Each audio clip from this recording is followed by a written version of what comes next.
J'ai vu mon meilleur ami embrasser ma femme dans l'ombre d'un café parisien, et à cet instant, j'ai su que la mort n'était pas une fin, mais un début. Ils riaient de ma ruine, de mes dettes qu'ils avaient creusées comme des tombes, mais je leur ai souri en retour, parce que le vrai poison, c'est la patience. Et quand j'ai envoyé ce message dans le groupe Week-end à la mer, tout est prêt, ils ont mordu à l'hameçon sans savoir que la ligne était tendue par des années de rage contenue. C'était un mardi pluvieux de septembre, à Paris, cette ville qui suinte la trahison comme un vieux trottoir après l'averse. J'étais assis à la terrasse du café de Flore, non pas pour philosopher comme Sartre, mais pour observer. Observer et attendre. Ma tasse de café noir refroidissait entre mes doigts, et je sentais le poids de l'anneau que je portais encore au doigt, un rappel moqueur de promesses brisées. Émilie. Mon Émilie. Ou du moins, celle que j'avais crue mienne pendant 10 ans de mariage, de rires partagés dans les ruelles de Montmartre, de nuits où l'on se disputait pour savoir si le vin rouge de Bordeaux valait celui de Provence. Je l'avais vue en premier. Elle, avec ses cheveux châtains cascadant sur ses épaules comme une vague traîtresse, et lui Antoine, mon frère de cœur depuis l'école primaire, celui qui m'avait vu naître dans la misère d'un HLM de banlieue et qui jurait fidélité éternelle. Ils étaient là, à 2 tables de distance, dans ce même café où nous avions fêté notre dernière promotion ensemble. Ses lèvres sur les siennes, un baiser vorace, comme si le monde entier n'existait plus. Pas de culpabilité dans ses yeux à elle, juste une faim que je n'avais pas su apaiser. Chez lui, un éclat de triomphe, fugace mais clair comme un coup de couteau. Je n'ai pas crié. Pas bougé. J'ai payé mon café, plié mon journal, un article sur les scandales financiers, ironie du sort, et je suis rentré chez nous, dans notre appartement haussmannien du Marais, avec ses moulures craquelées et ses souvenirs qui empestaient le mensonge. La porte s'est refermée derrière moi avec un clic discret, comme un verrou qui scelle un destin. J'ai ouvert le frigo, vide comme mon ventre noué, et j'ai sorti une bouteille de whisky écossais que nous gardions pour les grandes occasions. Ce soir-là, c'était la fin du monde, et je l'ai vidé jusqu'à ce que les larmes se mêlent au verre. Les jours suivants ont été un brouillard de routine forcée. Je continuais à travailler chez la banque, à feindre l'intérêt pour les chiffres qui dansaient sur mon écran, ces mêmes chiffres qu'Antoine manipulait en sous-main pour me couler. Car oui, il y avait plus que l'adultère. Il y avait l'argent. Notre petite entreprise de conseil financier, lancée à 3 avec Émilie et un autre ami, Julien, s'était effondrée sous le poids de ses malversations. Des comptes falsifiés, des clients détournés vers ses poches, et moi, le pigeon, accusé de négligence. J'avais perdu tout, l'entreprise, nos économies, la maison de campagne en Normandie que nous avions achetée pour les week-ends en famille. Et pendant ce temps, ils couchaient ensemble dans notre lit, riant de ma chute. Mais la rage, cette bête sournoise, ne se contente pas de hurler. Elle creuse, elle planifie. Allongé sur le canapé convertible du salon où Émilie prétendait dormir chez sa sœur, je passais des nuits à disséquer chaque détail. Les messages effacés sur son téléphone, les factures cachées dans son sac, les regards complices lors de nos dîners à 4. Julien, lui, était innocent, ou du moins le croyais-je.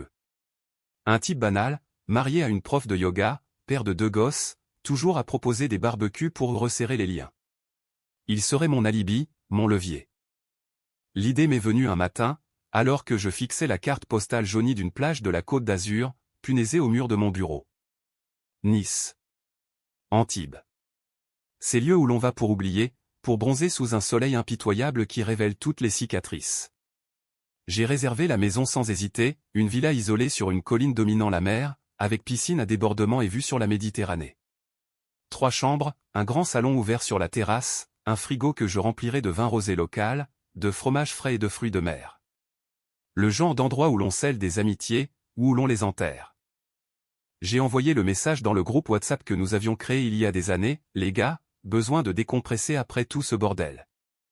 J'ai booké une baraque à Antibes pour le week-end prochain. Tout est payé, frigo plein, plage à 2 pas. Qui est partant? Émilie, Antoine, Julien, on se fait un reset total? Les réponses ont fusé comme des balles, Émilie avec des cœurs et était le meilleur, chérie, Antoine avec un pouce levé et comptez sur moi, frère, Julien avec un long paragraphe sur comment ça allait nous requinquer. Ils mordaient. Ils ignoraient que l'appât était empoisonné. Les préparatifs ont été un rituel de vengeance.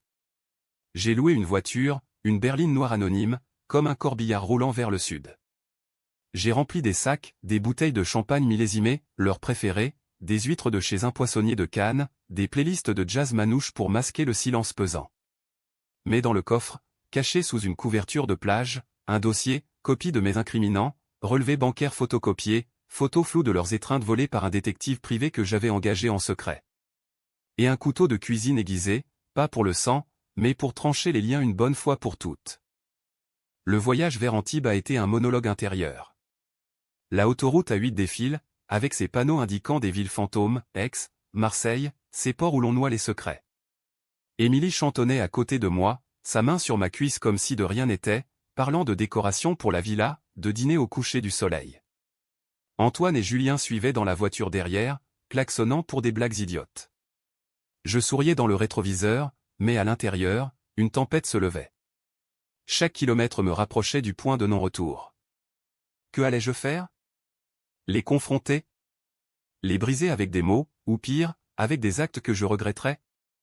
La psychologie des traîtres est fascinante, ils se mentent d'abord à eux-mêmes, construisant des châteaux de sable sur des mensonges. Et moi, j'allais être la marée. Nous arrivons en fin d'après-midi, le soleil encore haut, peignant la mer en or liquide. La villa est parfaite, murs ocre blanchis à la chaux, volets bleus contre le mistral, un jardin de lavande qui embaume l'air salin. C'est le paradis, s'exclame Émilie en sautant dans mes bras, son parfum de jasmin me donnant la nausée. Antoine claque mon épaule, t'as géré, mec. T'es un prince.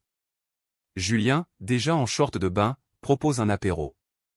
Nous nous installons sur la terrasse, verre à la main, toast aux crevettes et rire forcé. La mer clapote en contrebas, indifférente. Ce soir-là, autour du barbecue au steak saignant comme mes veines ouvertes, les masques glissent un peu. Antoine parle de son nouveau contrat, omettant comment il l'a volé à notre ancienne société. Émilie rit trop fort à ses blagues, ses yeux pétillants d'une complicité qui me ronge. Julien, Béa, raconte ses gosses. Je bois, j'écoute, je note chaque fissure. La nuit tombe, étoiles comme des éclats de verre au-dessus de nous. Ils vont se coucher tôt, fatigués par la route. Moi, je reste dehors, fumant une cigarette vice que j'avais abandonnée pour elle, fixant l'horizon. Demain, le premier coup. Pas de violence physique, non. La vraie douleur, c'est dans l'âme qu'on l'aggrave. Le deuxième jour s'ouvre sur une lumière crue, celle qui ne pardonne rien.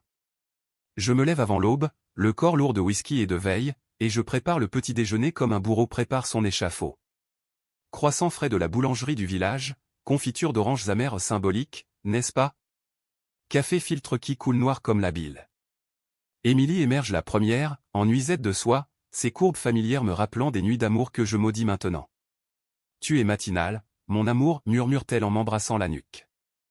Mon amour. Le mot sonne faux, comme une note discordante dans une symphonie de Brahms.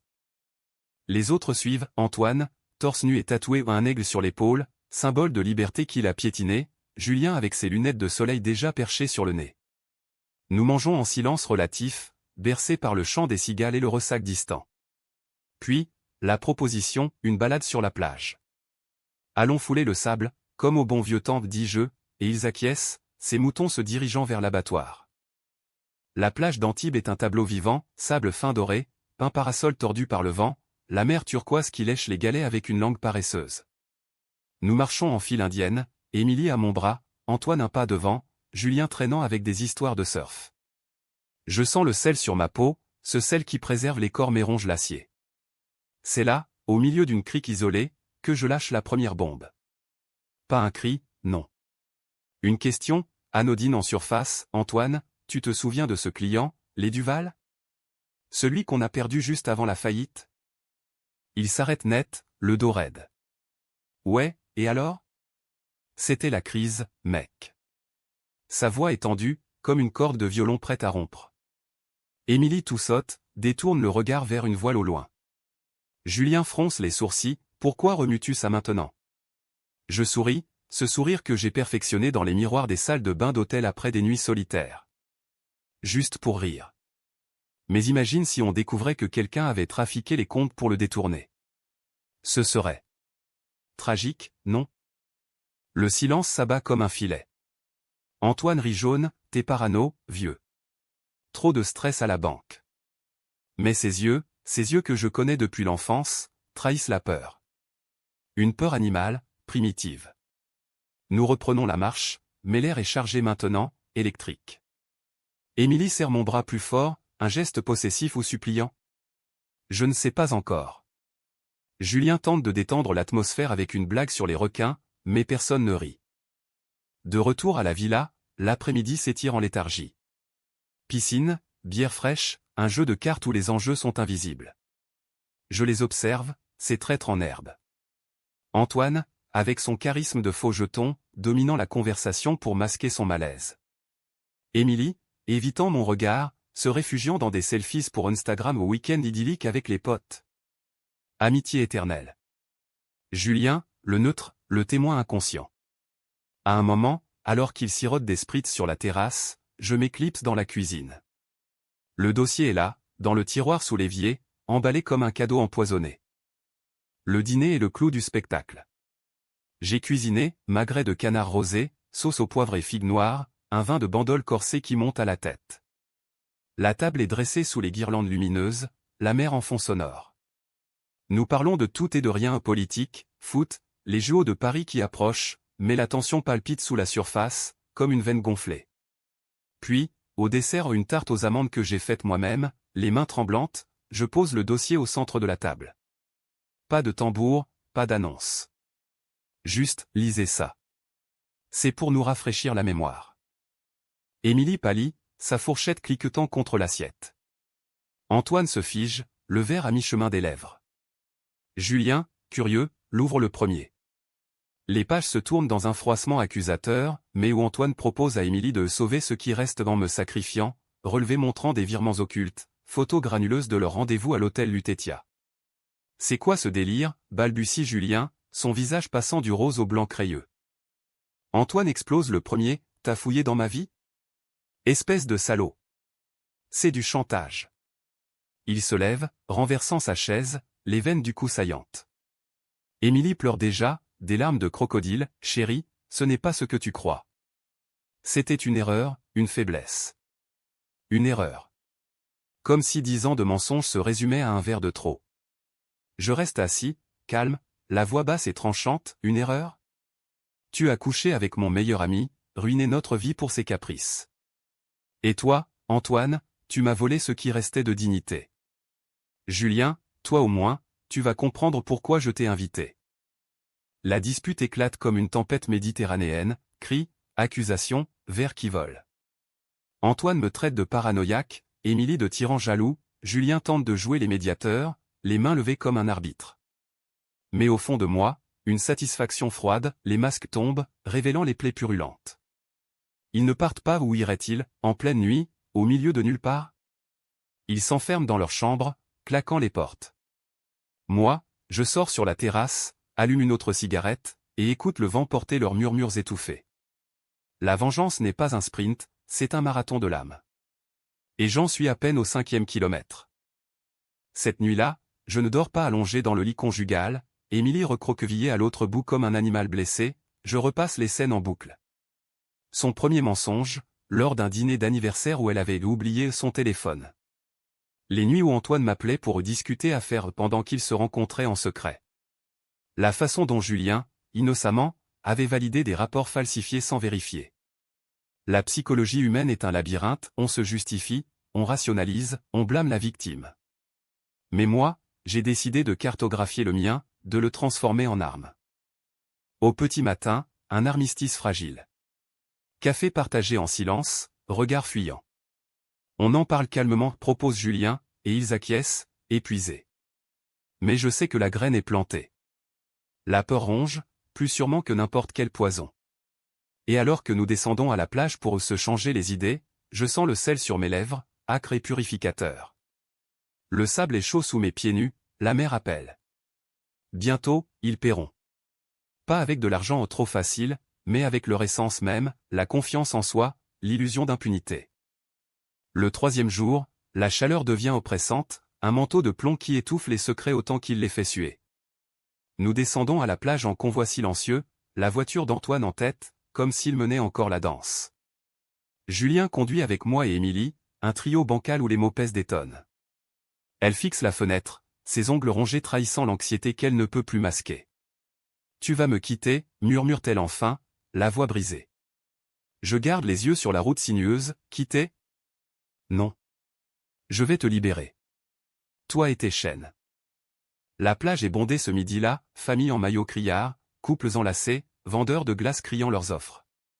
Nous posons nos serviettes sur un coin isolé, sous un parasol rayé qui offre une ombre complice. Antoine s'éloigne pour nager, ses brasses puissantes fendant l'eau comme pour fuir ses démons. Julien étale de la crème solaire sur ses épaules rougies, babillant sur un podcast qu'il a écouté la veille quelque chose sur la résilience, ironie cruelle. Émilie et moi, nous restons assis, dos à dos, le sable granuleux entre nous comme une frontière. C'est là que je décide d'approfondir la plaie. Pas avec des cris, mais avec des souvenirs, ces lames émoussées qui coupent quand même. Souviens-toi de notre voyage à Rome, Émilie. La fontaine de Trévi, où tu as jeté une pièce en souhaitant un amour éternel. C'était il y a 5 ans. Antoine était là, comme témoin en point. Elle se raidit, un spasme visible. Arrête, s'il te plaît. C'était avant. Avant tout. Avant tout. Avant qu'il ne devienne ton amant, avant qu'il ne vole notre avenir. Je ris doucement, un son qui l'a fait sursauter. Avant? Tu mens encore. Les messages commencent en mars, l'année dernière. Pendant que j'étais en déplacement à Lyon pour sauver l'entreprise que tu aidais à couler. Julien, qui écoute malgré lui, intervient, attends, quoi? Émilie, c'est vrai? Elle hoche la tête, larmes coulant en sillon salé sur ses joues. C'était une erreur, Julien. Une faiblesse. Il m'écoutait, me comprenait. Me comprenait. Les mots me transpercent comme des aiguilles. Moi, le mari travailleur, le père potentiel que nous avions planifié, j'étais devenu invisible. Antoine émerge de l'eau alors, goutte perlant sur son torse athlétique, et capte l'atmosphère viciée. Qu'est-ce qui se passe encore, grogne-t-il, s'essuyant avec une serviette. Je ne lui laisse pas le temps de se défendre. Explique à Julien, Antoine. Explique comment tu as falsifié les signatures pour les Duval, comment tu as convaincu Émilie de mentir sur les bilans. Parce que maintenant, il sait tout. Julien se lève d'un bond, son visage déformé par la trahison. Putain, Antoine. C'était toi. J'ai signé ces rapports en pensant que c'était clean. Mes gosses, ma femme si ça sort, je suis ruiné. La voix de Julien craque, passant de la stupeur à la fureur. Antoine recule, les poings serrés, c'était pour nous sauver tous. Toi inclus, crétin. Si on n'avait pas bougé, l'entreprise sombrait de toute façon. La dispute attire des regards curieux des baigneurs voisins, mais nous sommes trop englués pour nous soucier. Émilie sanglote ouvertement maintenant, un flot ininterrompu qui noie son bikini. Arrêtez. C'est ma faute, d'accord? J'ai tout gâché. Non, ce n'est pas ta faute seule. C'est la leur, et la mienne pour avoir été aveugle. Mais la vengeance, cette drogue, me pousse à enfoncer le clou, imaginez si j'envoyais ça à la police, ou pire, à vos familles. Antoine, ta mère si fière de son fils honnête. Émilie, ton père qui t'a élevé pour être une femme forte, pas une putain de complice. Le mot au putain claque comme un fouet, et elle se recroqueville. Antoine s'avance, menaçant, essaie, et je te jure que tu le regretteras. Julien, entre nous, pousse Antoine en arrière, assez. On est amis, merde. Amis. Le mot sonne creux, écho d'un passé enterré. Nous rentrons à la villa en silence, la voiture imprégnée d'une odeur de sel et de sueur aigre. L'après-midi se passe en isolement, chacun dans sa chambre, téléphone muet, repas sauté. Moi, je descends au village en solo, chez un notaire local que j'ai contacté par mail la veille. Un homme sec, aux lunettes cerclées d'or, qui prépare des papiers pour une séparation amiable mais avec des clauses qui saignent Émilie aux 4 veines, la moitié de nos biens gelés, une pension qu'elle ne touchera pas tant que l'enquête sur les fraudes n'est pas close. C'est du solide, me dit-il en tamponnant les documents. Solide comme le roc sur lequel je vais les briser.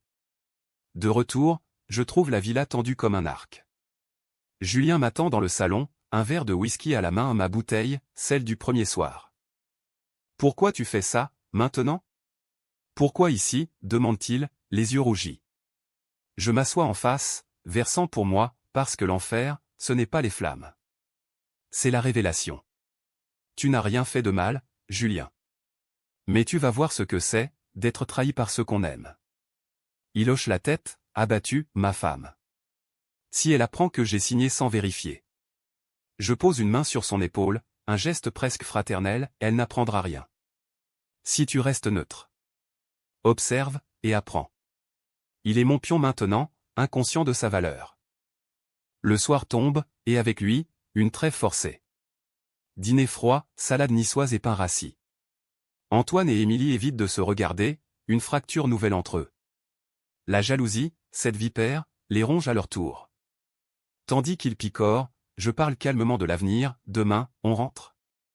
Mais avant, un dernier bain de minuit. Pour laver tout ça. Ils acquiescent, épuisés, sans savoir que l'eau salée emporte les péchés, mais pas les cicatrices. Cette nuit, les murmures traversent les murs minces. Émilie supplie Antoine dans le couloir, on fuit. On dit que c'est une blague. Il rit amer, trop tard, salope. Il nous tient. Julien, dans la chambre d'à côté, appelle sa femme en pleurs, jurant fidélité. Moi, je souris dans l'ombre, le dossier sous l'oreiller comme un talisman. La psychologie de la chute est belle, d'abord le déni, puis la colère, le marchandage, la dépression. Et enfin, l'acceptation de leur perte totale. Le 4e jour ou est-ce le 3e? Les heures se fondent en un kaléidoscope de sel et de fiel apportent une accalmie trompeuse. Le soleil se lève sur la mer comme un œil accusateur, et je trouve Émilie dans la cuisine, les yeux cernés, préparant du café avec des gestes mécaniques. Je t'aime encore, dit-elle sans préambule, sa voix un fil ténu. Je la fixe, cette femme que j'ai aimée avec une ferveur de poète maudit, et je sens la nausée monter. L'amour? C'est ce que tu disais à Antoine dans tes SMS, à 3 heures du matin, pendant que je dormais seul. Elle s'effondre sur une chaise, le mug tremblant dans ses mains. C'était physique, rien de plus. Toi et moi, on avait perdu la flamme. Tu travaillais tout le temps, tu ne me voyais plus. La justification classique, celle des coupables qui inversent les rôles. Je m'agenouille devant elle, prends son visage en coupe, un geste intime qui la fait frissonner. Je ne te voyais plus parce que tu m'avais déjà quitté, Émilie. Dans ta tête, dans ton cœur volé par un serpent. Elle pleure, et pour la première fois, je ressens une pitié fugace. Mais la pitié est le poison de la vengeance, je la repousse. Antoine et Julien émergent plus tard, l'air de zombies après une nuit d'insomnie. Petit déjeuner expédié, yaourt nature et fruits fanés. On fait une randonnée, propose-je, et personne n'objecte. La Côte d'Azur offre des sentiers escarpés, du cap d'Antibes aux falaises battues par les vagues, où l'effort physique masque les tourments intérieurs. Nous grimpons en file, sueur au front, le chemin poussiéreux serpentant entre mimosas et rochers éboulés. Antoine ferme la marche, silencieux pour une fois, son arrogance fissurée. Au sommet, une vue panoramique, la baie de Nice scintillante, yacht comme des jouets flottants. Nous nous asseyons sur des pierres chaudes, bouteilles d'eau partagées en silence. C'est Julien qui craque le premier, écoute, on peut arranger ça. Un avocat, un arrangement financier. Personne n'a besoin de savoir. Antoine ricane, arranger? Il a tout, les preuves, les photos. Ce taré nous a piégés. Je les interromps, la voix posée, pas piégée. Réveillez. Vous avez construit votre petit monde sur mon dos, et maintenant, vous dansez sur des braises. Émilie, essoufflée, intervient, qu'est-ce que tu veux, exactement? L'argent? Le divorce? Je ris, un son qui porte sur le vent, l'argent, je m'en fous. C'est le pourquoi et qui me hante. Pourquoi, Antoine, m'as-tu trahi après 20 ans? Était-ce la jalousie de me voir heureux? Il me fixe, les yeux plissés contre le soleil, heureux? T'étais un mort-vivant, obsédé par le boulot. Émilie avait besoin de vie, et moi. J'étais là. La confession, brute, tombe comme une pierre dans l'eau calme. Julien secoue la tête, vous êtes fous. Tous les deux. La descente est plus rapide, glissade sur le gravier symbolisant leur chute. De retour à la villa, l'après-midi libre, sieste pour Émilie, lecture pour Julien à un polar de Fred Vargas, approprié, et Antoine qui s'enferme dans la salle de bain, probablement à passer des appels désespérés. Moi, je fouille son téléphone, laissé sur la table basse. Code facile, notre date d'anniversaire commune, ironie cruelle. Messages effacés, mais pas assez bien, bébé, il sait. On le calme comment, à un numéro inconnu. Une complice? Sa sœur, peut-être. Je note, stock pour plus tard. Le soir, un dîner improvisé, pizza livrée du village, vin bon marché pour noyer les amertumes. La conversation dérive sur le passé, un terrain miné. Rappelez-vous la fac, dit Julien, nostalgique. Les soirées au duplex, quand on se jurait fidélité. Antoine hoche la tête, mais ses yeux fuient les miens. Émilie, un peu ivre, pose sa tête sur mon épaule. On peut recommencer, non? Oublier? Oublier. Comme si les cicatrices s'effaçaient d'un claquement de doigts. Je la repousse doucement. Oublier, c'est pour les faibles. Moi, je grave. La nuit apporte la tempête, orage méditerranéen, éclairs zébrant le ciel, tonnerre faisant trembler les volets. Émilie se blottit contre moi dans le lit, terrifiée, et pour un instant, je la serre, inhalant son parfum mêlé à la peur. J'ai peur de toi, avoue-t-elle. Bien. La peur est le début de la rédemption, ou de la destruction. Dans le couloir, j'entends Antoine et Julien se disputer à voix basse. Tu m'as impliqué, enfoiré, gronde Julien. C'était pour le bien commun, rétorque Antoine. Le bien commun. Une blague. Allongé dans le noir, l'orage comme bande-son de mon tumulte intérieur, je dissèque ma propre psychologie. Suis-je le monstre ici? La vengeance me consume, oui, mais elle me rend vivant. Avant, j'étais l'homme invisible, maintenant, je suis le centre, le juge et le jury. Demain, le coup de grâce pour Antoine. Pas la mort physique trop vulgaire, mais la mort sociale, un appel anonyme à son patron, avec pièce jointe. Et pour Émilie, les papiers du notaire, signés sous la menace du scandale public. L'aube grise succède à la tourmente, la mer agitée comme mes pensées. Petit déjeuner sous tension, Antoine annonce qu'il partira après le déjeuner. J'en ai marre de ce cirque. Julien hésite, moi aussi, peut-être. Émilie me supplie du regard. Mais je sais, ils resteront jusqu'au bout, piégés par la curiosité morbide, par l'espoir fou de rédemption. La plage nous appelle encore, pour un dernier rituel. Le sable mouillé par la pluie, les vagues plus féroces. Là, je confronterai Antoine seul, pendant que les autres nagent. Tu m'as volé ma vie, lui dirai-je. Maintenant, rends-la. Le 5e jour où les chiffres se brouillent, comme les frontières entre rage et regret est marquée par une humidité poisseuse, vestige de l'orage. La villa sent le moisi et le mensonge rance.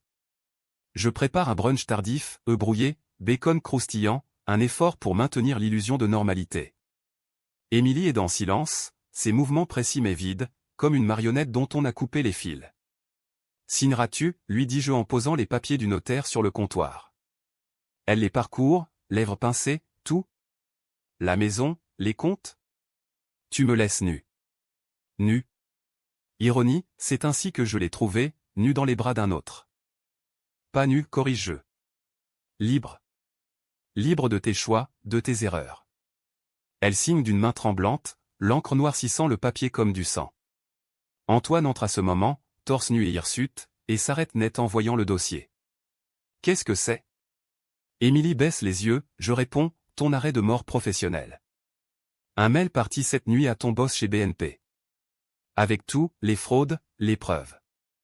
Son visage se décompose, passant du choc à l'incrédulité, t'as pas osé. J'ai osé.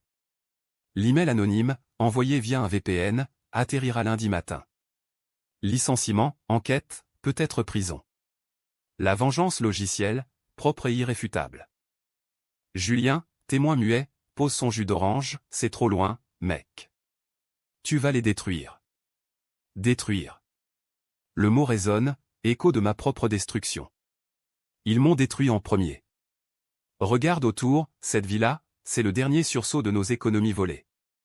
Antoine explose, balayant les assiettes d'un revers de main, espèce de lâche. Tu te venges parce que t'es incapable de garder une femme. Les mots me frappent, mais je reste de marbre. Incapable? Ou juste humain, contrairement à toi, qui préfère piller que construire? La matinée s'écoule en chaos, Antoine fait ses valises en jurant, Émilie pleure dans la salle de bain, Julien tente une médiation ratée. On était une famille, plaide-t-il. Famille. Le concept me fait vomir.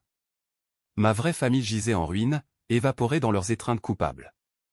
Je sors, marche jusqu'à la piscine, et plonge nu, l'eau froide mordant ma peau comme une absolution refusée. Sous la surface, le monde est muet, et je nage, brasse après brasse, purgeant la toxine de la trahison. L'après-midi, une excursion forcée, le marché d'Antibes, pour reprendre l'air. Les étals regorgent de couleurs tomates heirloom, olives noires luisantes, herbes aromatiques mais rien appétit. Émilie achète des fleurs, un geste futile de reconquête. Antoine fulmine en silence, son téléphone vibrant d'appels ignorés. Julien, à mes côtés, murmure, et moi? Je suis clean, mais je me sens sali. Je hoche la tête, c'est le prix de l'amitié toxique. Apprends, et protège les tiens. De retour, le soleil décline en un couchant sanglant, peignant la mer en rouge coupable. Dîner sur la terrasse, grillade et salade, vin rouge lourd comme le remords. La conversation, inévitable, vire à la confession. Antoine, adouci par l'alcool, avoue, c'était pas personnel, au début. Juste l'opportunité. Puis Émilie. Elle était là, vulnérable. Vulnérable. Le mot me hérisse. Émilie renchérit, toi, tu étais distant. Antoine m'a fait sentir désiré. Désiré. J'éclate de rire, un son hystérique qui les fige, désiré? Comme un trophée volé? Vous êtes pathétiques, tous les deux. Une liaison née de la cupidité, pas de l'amour. Julien, le cœur grec, secoue la tête, c'est la fin, hein? Notre groupe, nos souvenirs. Oui, la fin. Mais pour moi, un nouveau chapitre, reconstruction sur les décombres. La nuit s'installe, étoiles indifférentes. Émilie tente une réconciliation physique, ses mains sur mon torse dans le lit. Laisse-moi te prouver, souffle-t-elle.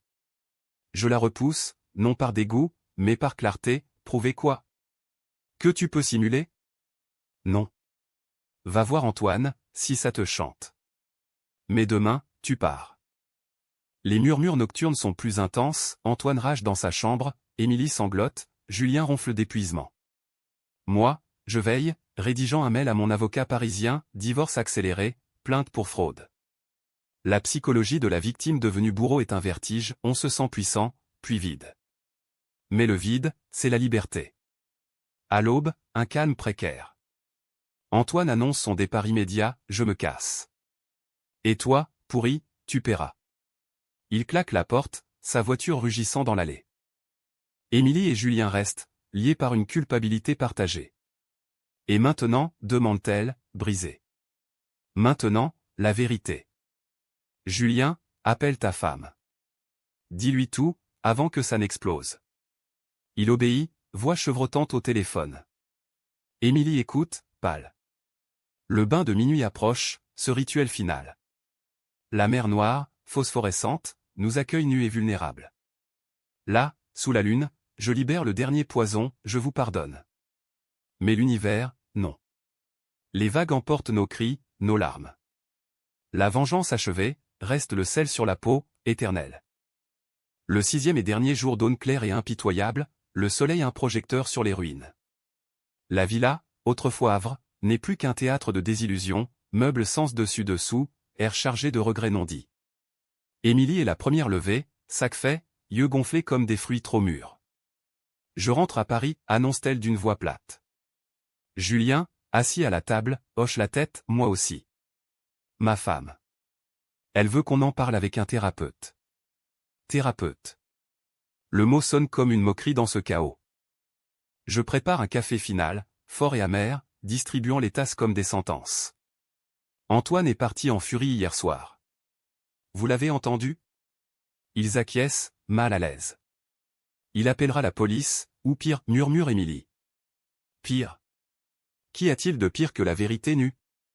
Je m'assois avec eux, le dossier refermé comme un chapitre bouclé, non. Il se taira, par peur. Comme vous. La honte est plus forte que la loi. Julien fixe sa tasse, et toi? Qu'est-ce que tu deviens?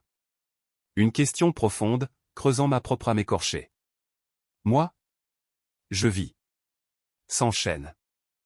Le nettoyage commence, vaisselle empilée, drap froissé plié, piscine vidée de ses feuilles mortes. Chaque geste est cathartique, balayant les échos de leur rire faux. Émilie aide mécaniquement, ses silences plus éloquents que des cris. À un moment, elle s'arrête, main sur mon bras, était-ce pour me punir, ou pour te guérir? Guérir. Le mot me stoppe net. Les deux. Tu m'as brisé, je nous ai recollés, tordu mes entiers. Elle hoche la tête, une larme solitaire, je t'aimais, vraiment. Au début. Julien charge la voiture, son visage marqué par une nuit de confession familiale. Merci pour l'invitation, dit-il, maladroit. C'était dur, mais nécessaire. Nécessaire. La leçon apprise, il part le premier, un au revoir gêné par la fenêtre ouverte. Émilie et moi, seuls maintenant, affrontons le face-à-face final. Sur la terrasse, vue sur la mer apaisée, nous parlons vraiment, pour la première fois depuis des mois. Pourquoi Antoine, demandai-je. Elle hausse les épaules, il était là. Charismatique, sans les doutes qui t'étouffaient. Doutes. Mes doutes sur notre couple, sur l'avenir, que j'avais eu pour la protéger. Et maintenant, la liberté te terrifie, conclus-je. Elle acquiesce, oui. Sans toi, sans lui, qui suis-je? Une question existentielle, le cœur du drame humain. Je la serre une dernière fois, un adieu fraternel, trouve-le. Mais pas dans le mensonge. Elle monte en voiture, le moteur ronronne, et elle s'éloigne, silhouette rapetissant dans le rétroviseur de ma vie.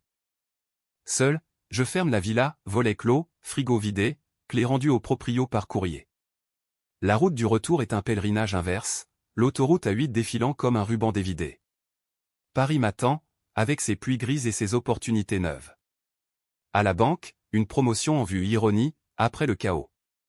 Mon avocat confirme, divorce en 6 mois, fonds gelés récupérés. Antoine? Licencié, silhouette fuyant dans les couloirs feutrés de la finance. Julien? Renforcé, un mari plus vigilant. Les mois suivants sont un lent ressac.